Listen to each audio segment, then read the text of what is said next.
اهلا وسهلا بكم في برنامج دريم سبور، برنامجكم الرياضي. موعدكم الاسبوع يتجدد كالعاده. معايا انا ربيع البناني من امام الميكرو في التقديم، ترافقني عبير التويتي في الاخراج التقني والرقمي. الموعد الاسبوعي كالعاده مع تغطيه ومواكبه لاهم واخر الاحداث والمستجدات الرياضيه على المستوى الوطني، على المستوى القاري، وكذلك على المستوى العالمي. حلقتنا اليوم باش نحكيو فيها على حدث مهم اكيد الاسبوع هذايا. يعني برشا احداث، خاصة كل يوم قرعة نتبعوا على مستوى دوري ابطال اوروبا، دوري الاوروبي، وكذلك دوري ابطال افريقيا اللي يهمنا. دوري ابطال افريقيا السنة اكيد حضور عربي متميز وبارز. موضوعنا اليوم يعني قراءة وتحليل في قرعة دوري ابطال افريقيا وكذلك كأس الكاف. ذاك علاش سعيد جدا باستقبال مباشرة من الشقيقة الجزائر الإعلامي الرياضي الجزائري المتميز فاتح الجزيري. أهلا وسهلا بك فاتح في برنامج دريم سبور على إذاعة راديو دريم فام. تسمع فينا فاتح؟ أهلا وسهلا فاتح الجزيري.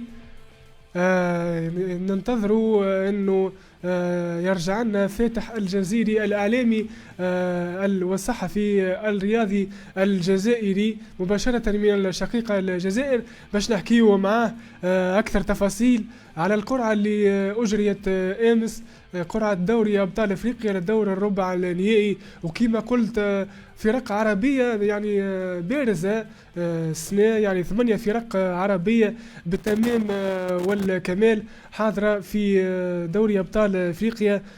يعني مواجهات مثيرة، مواجهات كبيرة. نعطيكم برنامج القرعة اللي صارت أمس.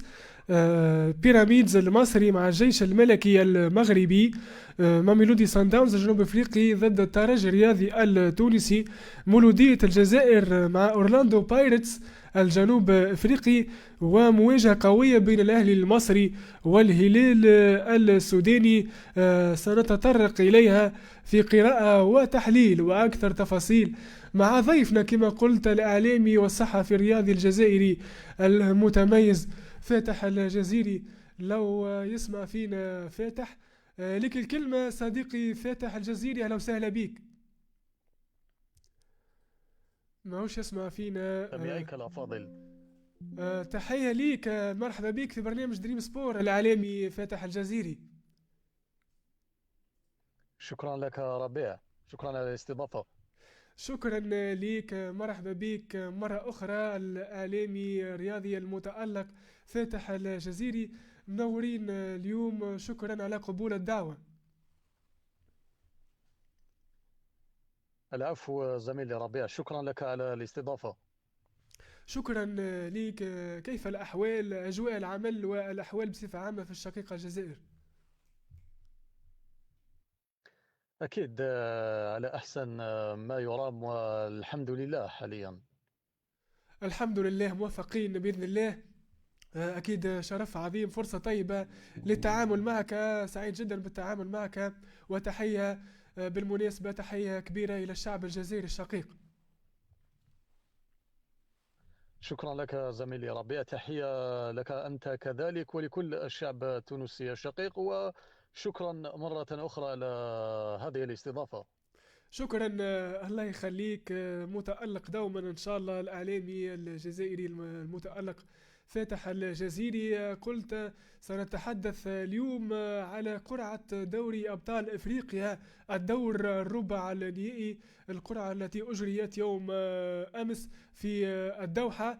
أكيد منافسات قوية، مواجهات مرتقبة، وحظوظ متباينة أكيد باش نرجع فيها أكثر تفاصيل معك.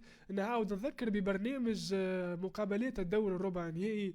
بيراميدز المصري مع الجيش الملكي المغربي، ماميلودي سان داونز الجنوب افريقي مع الترجي الرياضي التونسي، مولودية الجزائر يستضيف اورلاندو بايرتس الجنوب افريقي، الاهلي المصري في مواجهة الهلال السوداني. الذهاب يومي 1 و2 افريل والاياب يومي 8 و9 افريل. الإعلامي فاتح الجزيري، ما رأيك وكيف تابعت قرعة دوري أبطال إفريقيا للدور الربع نهائي. بالطبع زميلي ربيع، قرعة ربع نهائي كأس رابطة أبطال إفريقيا، وكما كان منتظرا وكما كان متوقعا أسفرت عن مواجهات قوية ونارية، على غرار تلك المواجهة التي تجمع بين الترجي التونسي وماميلودي صن داونز الجنوب إفريقي، وكذلك مباراة الهلال الأهلي المصري والهلال السوداني، وكذلك بيراميدز والبيراميدز المصري والجيش الملكي المغربي. مباريات واعدة. مهم. بخصوص مباراة ترجي التونسي ماميلودي سان وصن داونز. داونز ماميلودي الجنوب افريقي، اكيد تبقى اقوى مباراة في دور ربع النهائي.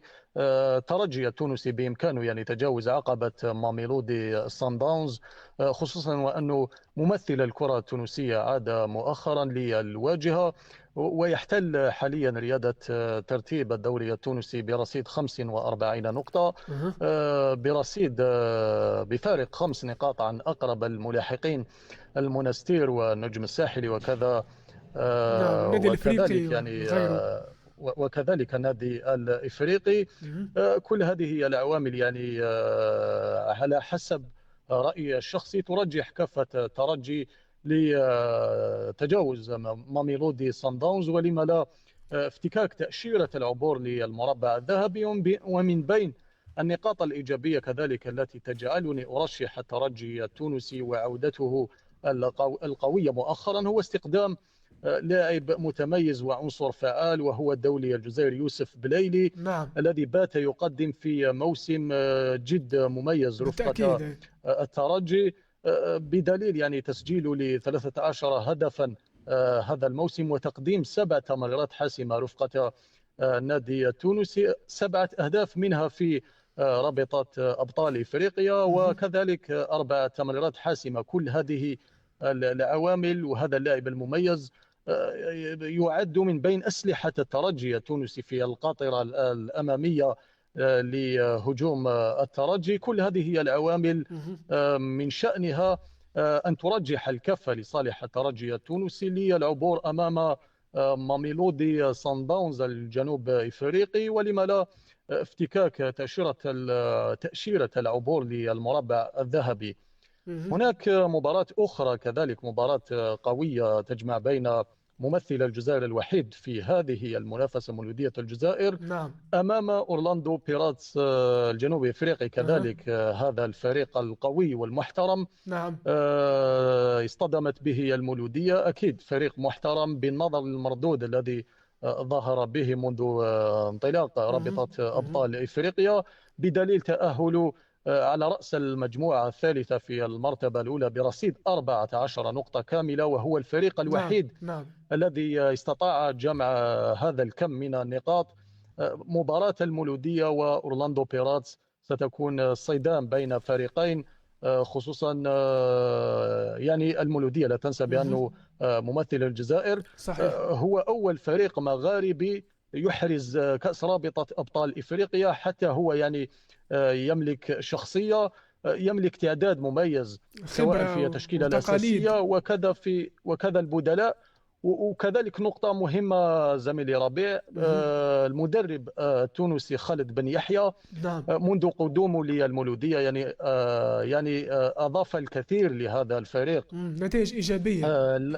أتى بالعصا السحرية لهذا الفريق، وأرجع فريق المولودية الجزائر للسكة الصحيحة، مهم. بدليل احتلاله للمرتبة الأولى في الرابطة المحترفة، وكذلك مساهمته في تأهله لربع النهائي. نعم. بالتالي هذين العاملين، المدرب بن يحيى المحنك وكذلك تعداد المولودية الحالي، مهم. من شأنه أن يحدث المفاجأة أمام أورلاندو بيراتس ويحقق التأهل، ولما لا يفتك هو الآخر تأشيرة العبور للمربع الذهبي. نعم. مهم. بخصوص المواجهة الأخرى كذلك زميلي ربيع، التي ستجمع الأهلي المصري والهلال نعم. السوداني، مواجهة في القمة كذلك، نعم. تجمع بين ناديين عريقين في هذه المنافسة. صحيح. لكن حسب رأيي الشخصي أرجح كفة الأهلي المصري، لأن هذه المباراة ستلعب عامل الخبرة فيها مهم. سيلعب دور كبير.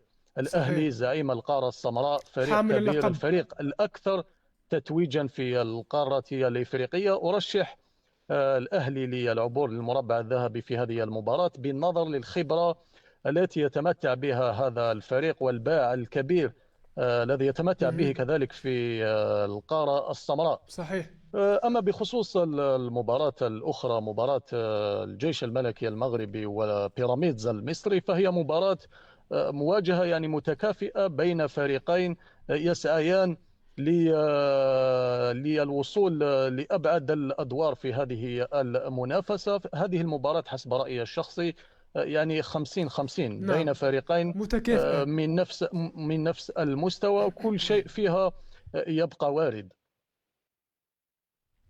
مهم. نعم نعم صحيح. شكرا على كل هذه التوضيحات. أكيد مواجهة تلو الأخرى، كل المواجهات تبقى متباينة، وطبعا الفرق كلها عندها نفس الحظوظ أكيد.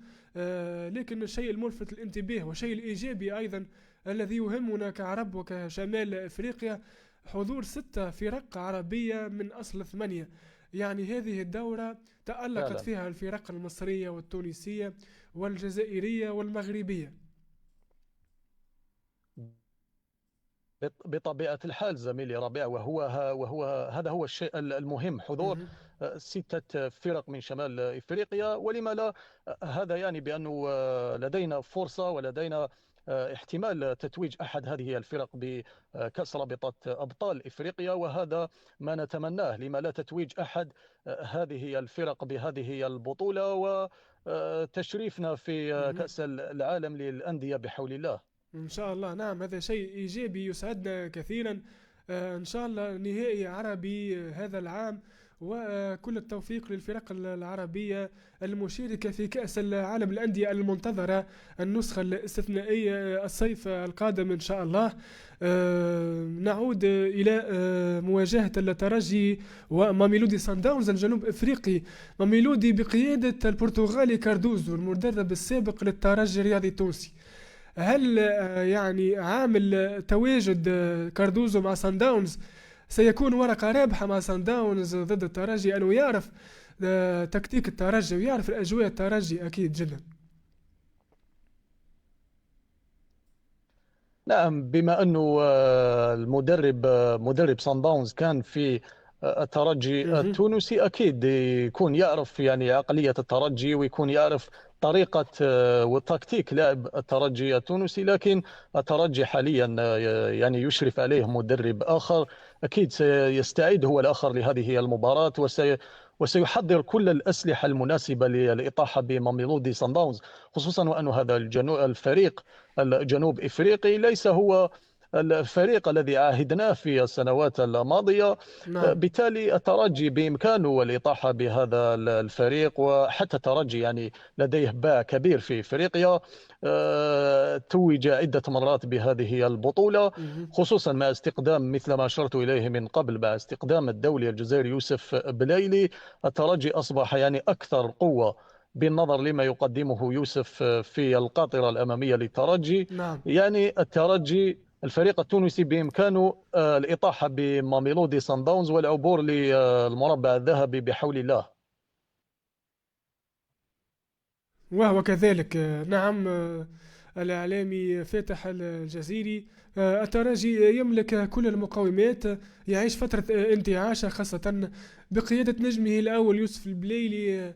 يعني الورقة الرابحة في الدوري التونسي وكذلك في دوري أبطال أفريقيا تعول عليه كثيرا جماهير الترجي والجمهور التونسي بشكل عام.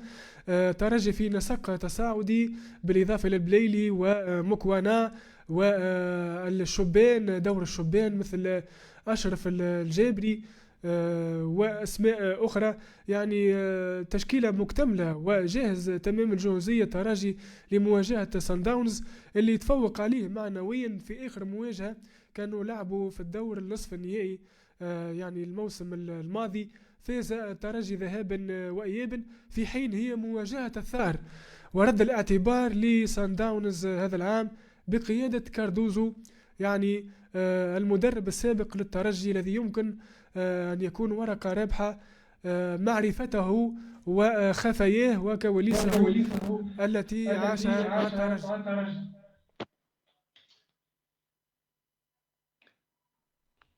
أكيد، يعني هذه النقطة ستكون في صالح ماميلودي صن داونز مثل ما أشرت إليه، بما أن هذا الفريق يعرف طريقة لعب الترجي وخبايا هذا الفريق، بما أنه أشرف على العارضة الفنية للترجي التونسي. لكن بإمكان رفقاء يوسف بلايلي الإطاحة بهذا الفريق والسابق للترجي، وأن فاز على هذا الفريق مرارا مثل ما قلت، يعني سبق وأن فاز عليه من قبل ذهابا وإيابا. بالتالي بإمكان الترجي الإطاحة بماميلودي صن داونز في هذه المباراة، خصوصا وأن مهم. الترجي يعيش فترة مميزة.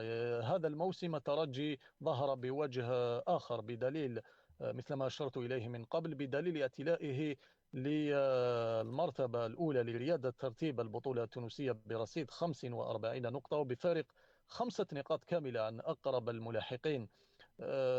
كذلك هناك عدة معطيات. ترجي هذا العام ليس ترجي المواسم الأخيرة. بإمكان الترجي يعني العبور أمام ميلودي صن داونز مهم. إذا عرف كيف يستغل هذه الفرصة. أكيد. نعم، نعم جدا، يملك كل المقومات وسبل النجاح من أجل المرور، حضور يعني حظوظ وافرة للترجي، خاصة أنه مباراة الإياب ستكون في رادس، ستكون في صالحه. يعني إن شاء الله يرجع بنتيجة إيجابية في مباراة الذهاب يوم 1 أبريل من جنوب إفريقيا. ومباراة العودة تعد بالكثير والكثير وأجواء أخرى، خاصة مع عامل الأرض والجمهور. هذا بالنسبة لمواجهة ماميلودي سان داونز والترجي الرياضي التونسي. الآن إلى الفريق الجزائري الوحيد الممثل للجزائر في هذه المسابقة، مولودية الجزائر مع أورلاندو بايرتس. أكيد المولودية العائد بقوة، يعني كان معه النجم الجزائري يوسف البليلي حاليا مع الترجي. مولودية الجزائر أكيد من أجل الوصول بعيدا في هذه المسابقة والإيمان بحظوظه، على لا يكون أكيد لما لا بطل لهذه الدورة. مولودية الجزائر كسائر الفرق الأخرى يعني تملك كل حظوظ متوازنة ومتباينة، وفي مواجهة أورلاندو بايرتس العنيد الذي عاد بقوة إلى دوري أبطال إفريقيا، يعني عنده برشا ما شاركش في دوري أبطال إفريقيا، ما وصلش حتى للدور الربع النهائي، قدم مستويات رائعة في دور المجموعات وتصدر المجموعة خلف الأهلي المصري حامل اللقب. يعني علامة امتياز وملاحظة لهذا الفريق الجنوب إفريقي. يعني تقييمك لهذه المواجهة في حظوظ كل من مولودية الجزائر وأورلاندو بايرتس الجنوب إفريقي؟ بالطبع زميلي ربيع، مولودية الجزائر اصطدم بفريق قوي ومحترم، وهو أورلاندو بيراتس الجنوب افريقي. هذا الفريق المحترم الذي ادى يعني بطولة مميزة لحد الآن، بدليل اعتلاء لمجموعته برصيد 14 نقطة، وهو الفريق الوحيد كما أشرت إليه من قبل، الفريق الوحيد الذي استطاع من حصد 14 نقطة كاملة في دوري المجموعات، وفي مجموعة ليست بالسهلة، مجموعة ضمت عملاق القارة السمراء الأهلي المصري، وكذا نعم. شباب بالوزداد الجزائري. لكن المولودية ستسعى سترمي بكل ثقلها في هذه المباراة، بالرغم من أن هذه المباراة مباراة صعبة، فريق شرس. لكن المولودية كذلك لديه تاريخ، هو أول فريق مغاربي يتوج بهذه البطولة. نعم. لديه الأسلحة للإطاحة بهذا الفريق، مثل ما قلت لك. نعم. بدرجة الأولى التعداد الذي تزخر به المولودية، سواء في التشكيلة الأساسية أو في البدلاء، على مستوى البدلاء أه. تحت قيادة مدرب محنك، أضاف الكثير لهذا الفريق، ويعني جذب العصا السحرية للعميد وهو المدرب التونسي خالد بن يحيى. كل نعم. هذه العوامل، وكذلك يعني أنت تعلم بأن مولودية الجزائر تملك قاعدة جماهيرية كبيرة، صحيح. أكيد بدعم أنصاره. وكل هذه هي العوامل بإمكان المولودية أن تستغل كل هذه مم. النقاط، ولما لا الإطاحة بهذا الفريق العنيد وافتكاك إن شاء الله تأشيرة العبور للمربع الذهبي بحول الله. نعم، بالتوفيق لمولودية الجزائر. فريق يمتلك كل المقومات بقيادة المدرب التونسي خالد بن يحيى. أكيد يعيش انتعاش الآن في الدوري الجزائري وكذلك قاريا. مواجهة إن شاء الله تكون من نصيب فريق مولودية الجزائر أمام أورلاندو بايرتس، الفريق الذي يمكن أن نقول أنه مفاجأة هذا العام بتصدره المجموعة خلف الأهلي المصري، خاصة في هذا السياق. وأورلاندو بايرتس يعود مرة أخرى، والكرة الجنوب أفريقية يعني بممثليها الاثنين أورلاندو بايرتس وسان داونز. دائما الكرة الجنوب أفريقية تعودنا بالعروض الجميلة والندية القوية. وعلى كل بالتوفيق للمولودية إن شاء الله. مواجهة عربية خالصة في ديربي إن شاء الله. مغاربي. بيراميدز المصري أكيد قدم عروض قوية في دوري المجموعات، وبيراميدز حديث العهد أكيد. ولكنه قوة الاستثمار في هذا الفريق والأسماء والنجوم اللامعة، مزيج اللاعبين الخبرة واللاعبين الشبان وقوة الاستثمار في هذا الفريق، يعني جعلت نشوفوا عروض قوية من بيراميدز المصري عن جدارة واستحقاق في الدور الربع النهائي. يصطدم بالجيش الملكي كذلك متصدر المجموعة، يعني بعد إزاحته للرجاء يعني في نفس المجموعة. وشوفنا مباراة مثيرة ذهابا وإيابا بين الجيش الملكي والرجاء البيضاوي، وكذلك الجيش الملكي الذي قدم مستوى ممتاز جدا ضد سان داونز أكيد في نفس مجموعته. يعني قراءتك في مواجهة الجيش الملكي وبيراميدز المصري؟ أكيد زميلي ربيع، حتى بخصوص مباراة الجيش الملكي وبيراميدز المصري، أنا شخصيا أعتبرها مباراة متوازنة بين فريقين قدم مردود وأداء مميز طيلة هذه البطولة بدليل وصولهما لربع النهائي. هذه هي مباراة متوازنة ومتكافئة بين فريقين يطمحان للوصول لأبعد الحدود في هذه البطولة. كلا الفريقين سيسعيان للإطاحة بالآخر، للفوز على الآخر، مهم. لأجل العبور لدور النصف النهائي. هذه هي المباراة بين فريقين يعني متوازنين من ناحية المستوى. أعتقد بأنه يعني من الصعب أن ترجح كفة فريق على فريق آخر. يعني الاحتمال في هذه المواجهة يبقى 50-50، كل شيء وارد. من الممكن أن يتأهل بيراميدز المصري كما يمكن أن يتأهل الجيش الملكي المغربي. سننتظر هذه المباراة وسنعرف من سيكون الفائز، ويعني تفاصيل كل هذه المباراة بحول الله في أفريل القادم إن شاء الله. لكن من دون شك مهم. الإثارة ستكون مضمونة في كل هذه المباريات الواعدة. نعم، بالطبع. وكذلك زميلي فاتح الجزيري، مواجهة تعد بالكثير بين بيراميدز والجيش الملكي. صعب التكهن فيها، والتوقع يبقى دائما مفتوح. بيراميدز والجيش الملكي الفريقين يعني قدما مستوى طيب جدا ومحترم في هذه النسخة في دوري المجموعات. الأهلي المصري الآن والهلال السوداني.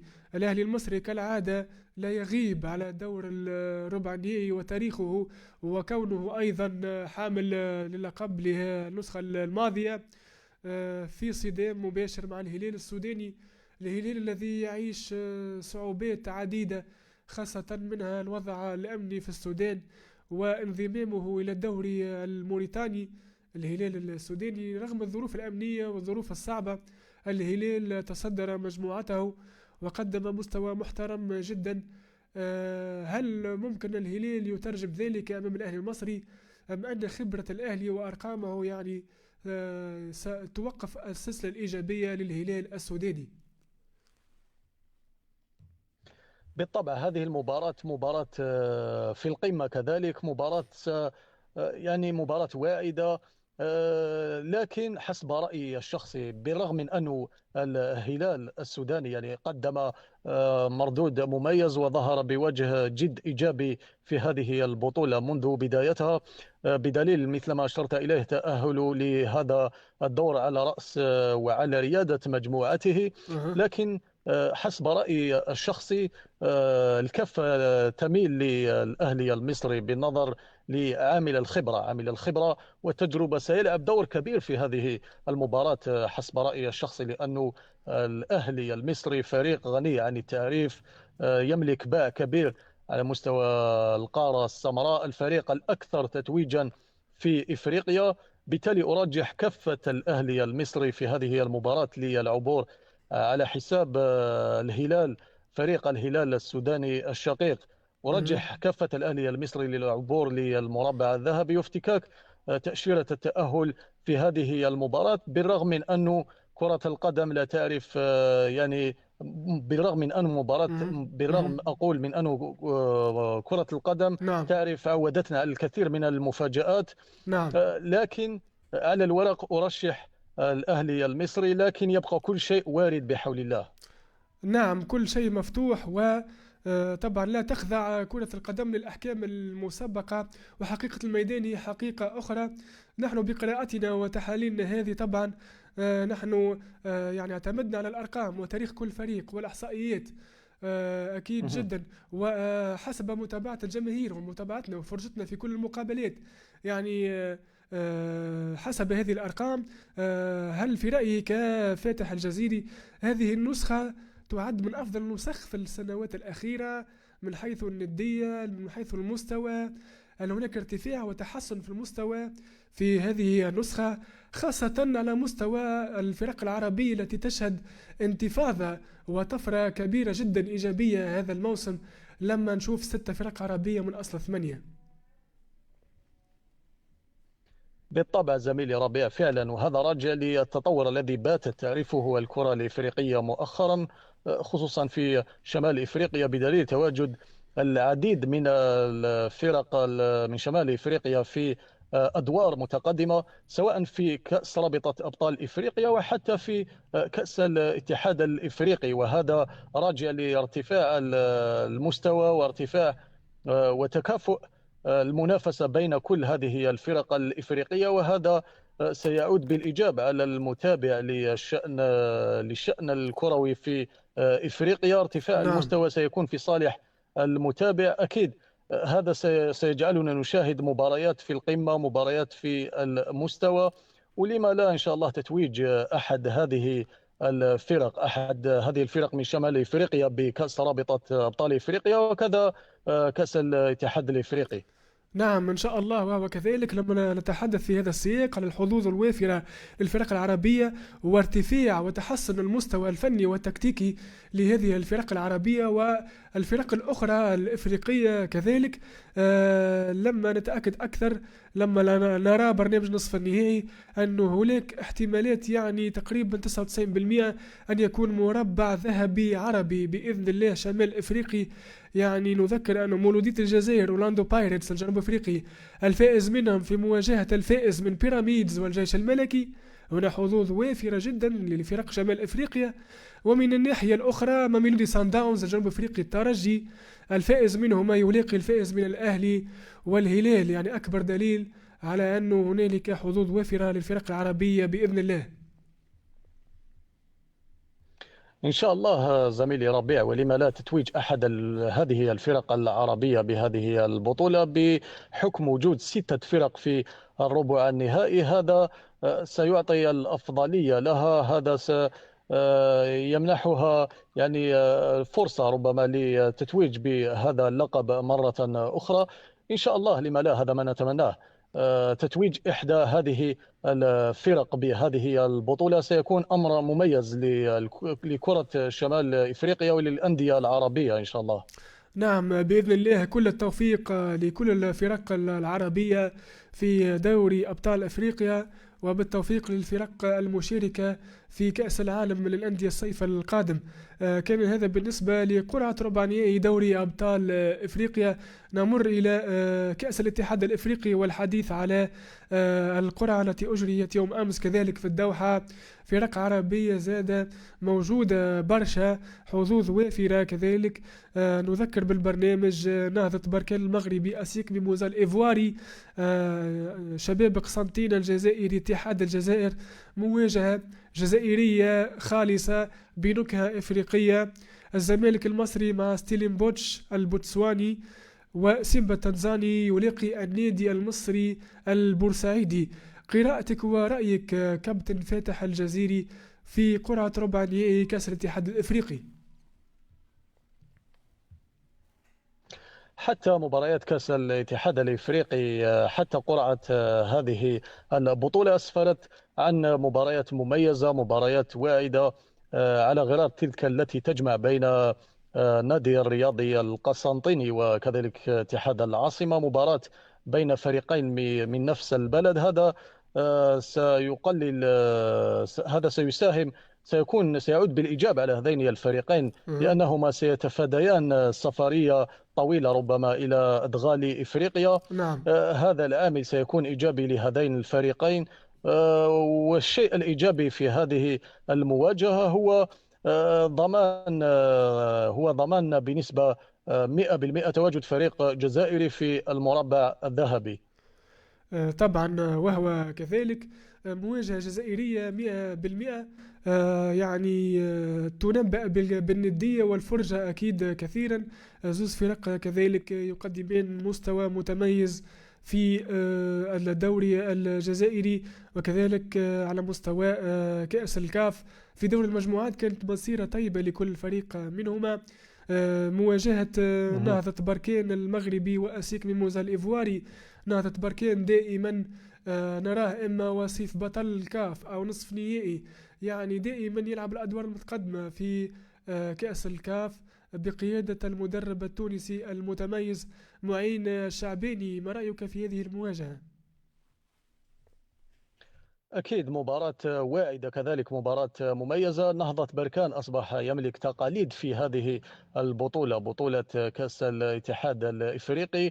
سيواجه فريق قوي ومحترم وهو أسيك ميموزا الإيفواري، الذي يملك تقاليد كذلك في هذه البطولة وفي القارة الإفريقية. هذه المباراة ستعرف ندية من دون شك، وستلعب على تفاصيل صغيرة.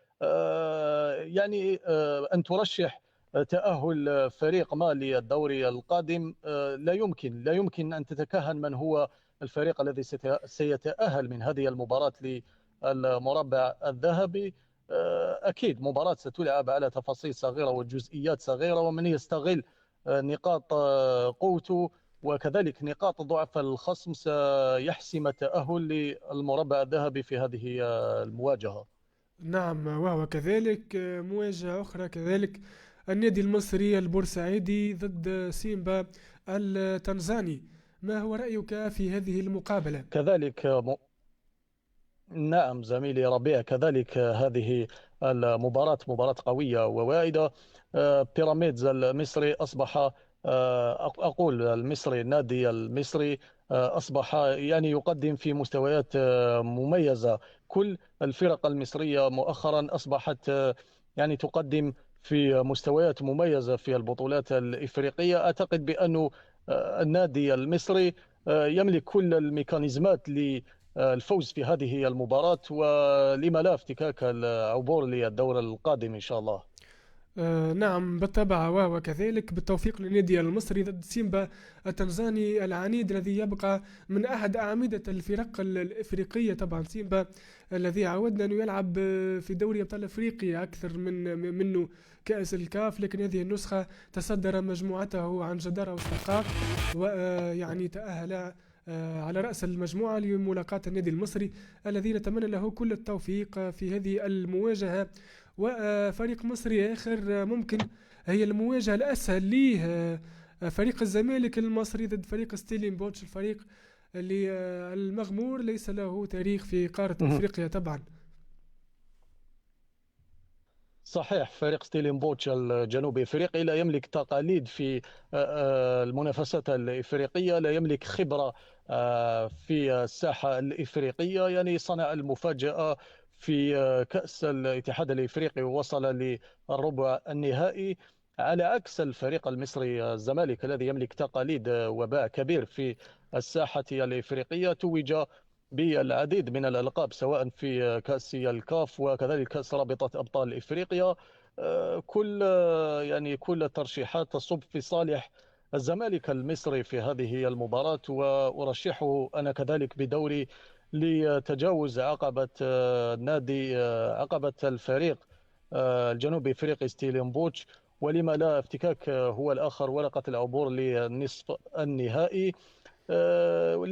لكن كرة القدم مثل ما أشرت إليه من قبل زميلي ربيع تعرف العديد من المفاجآت، ويبقى كل شيء سواء في هذه المباراة وفي كل المباريات الأخرى يبقى كل شيء وارد. نعم، طبعا كل شيء ممكن في كل المواجهات. مواجهات لا تقبل القسم على اثنين ولا تخضع إلى الأحكام المسبقة، ولكن هناك تفاصيل طبعا صغيرة يعني تصنع الفارق، وجزئيات صغيرة في المباراة ممكن أن تصنع الفارق بعيدا عن كل الأرقام والإحصائيات. طبعا تذكير ببرنامج نصف النهائي لكأس الكاف، النادي المصري بورسعيدي وسيمبا الفائز بينهما سيلاقي الفائز من الزمالك وستيلين بوتش الجنوب افريقي. الفائز من نسيق ميموزا ونهضة بركان المغربي سيلاقي الفائز من النادي الرياضي القسنطيني أو اتحاد الجزائر، بالتوفيق لكل الفرق العربية طبعا في كأس الكاف وفي كأس رابطة الأبطال الإفريقية. خليني كلمة الختام في خصوص كأس الكاف ودوري أبطال إفريقيا، ورأيك في القرعة بصفة عامة كابتن فاتح الجزيري.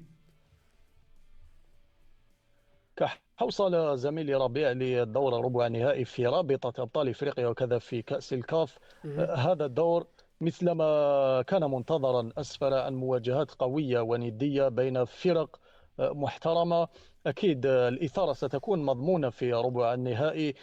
ما قدمناه وما تكلمنا عنه يبقى مجرد كلام ومجرد توقعات وترشيحات مبنية على معطياتنا، لكن كل شيء مثل ما قلت لك يبقى وارد. لكن كل ما نتمناه هو تأهل كل الفرق العربية لأدوار متقدمة، ولما لا يكون التتويج لأحد هذه الفرق في نهاية المطاف، سواء في رابطة أبطال إفريقيا أو في كأس الاتحاد الإفريقي. نتمنى أن يكون تتويج لأحد هذه الفرق، بالتوفيق لكل نوادينا، وإن شاء الله المزيد من التألق، وإن شاء الله إحراز اللقب إن شاء الله. إن شاء الله، وهو كذلك بالتوفيق لكل الفرق العربية في دوري أبطال أفريقيا وفي كأس الكاف، وإن شاء الله سوبر أفريقي عربي بإذن الله. إن شاء الله هذا ما نتمناه، ولما لا بحول الله. شكرا لك الإعلامي الرياضي الجزائري فاتح الجزيري. خليلك كلمة الختام، وشنو تحب تقول في خصوص الحلقة؟ أولا في نهاية هذا الحوار أشكرك زميلي ربيع على هذه المداخلة، كانت مداخلة جد مميزة، قضيت يعني وقت مميز رفقتكم. أتمنى لكم كل التوفيق في مشواركم ولإذاعة راديو دريم، إن شاء الله كل التوفيق ومزيد من التطور والازدهار، وبالتوفيق لكل الفرق العربية المشاركة في هذه المنافسة إن شاء الله. شكرا لك، إن شاء الله بالتوفيق لكل الفرق العربية. برافو عليك، الإعلامي الرياضي متميز ومتألق على الدوام فاتح الجزيري. سررت جدا بالتعامل معك وهذا الحوار الجميل. شكرا زميلي ربيع، شكرا. شكرا لك، ان شاء الله بالتوفيق لك في مسيرتك المهنيه. دونك كان معنا الاعلامي الرياضي الجزائري المتالق فاتح الجزيري، وحوار ممتاز حول قرعة دوري أبطال أفريقيا في الدور ربع نهائي، وكذلك قراءة وتحليل في قرعة ربع نهائي كأس الاتحاد الأفريقي. بالتوفيق لكل الفرق العربية في كأس الكاف وكذلك في دوري أبطال إفريقيا. قبل ما نختم البرنامج نحب نقدم تحية إلى صديقي بدر درويش. بدر الدرويش هو الناشط أكيد في المجتمع المدني في السبيخة. نحب نشكره برشا على الضيافة وعلى القهوة المزيانة في السبيخة مؤخرا. أكيد عودنا دائما بدر اللي هو بالأساس بعث مشاريع في السبيخة أنه يكون داعم دائما، مبادر دائما، يمد يد المساعدة أكيد، ويبعث البهجة والسرور على عديد العائلات. طبعا هو وكذلك الفرصة واتت أني تعرفت على صدقي غرسلة صديقي أيضا، والشباب اللي معه شباب متطوعون في خدمة السبيخة اللي صدفة اليوم زاد باش تعديو في أحد البرامج الصباح اليوم، وكان حكيو على البادرة متاعهم الطيبة تحت شعار قفة رمضان لمة خير لكل دار. برافو بدر درويش، برافو صدقي غرسلة، وتحية لكم وتحية لكامل الشباب، تقريبا أكثر من 40 شاب وشابة في يعني متطوعون في خدمة السبيخة في المجتمع المدني. أكيد إن شاء الله بالتوفيق لكم، إن شاء الله بنسمع لكم كان الخير، إن شاء الله دائما متألقين على الدوام. دونك هكا وصلنا إلى نهاية حلقة برنامج دريم سبور اليوم. كان معكم ربيع البناني في التقديم من أمام الميكرو، كانت معايا عبير التويتي في الإخراج التقني والديجيتال. أجمل تحيات ربيع البناني، نلتقي في مواعيد رياضية قادمة.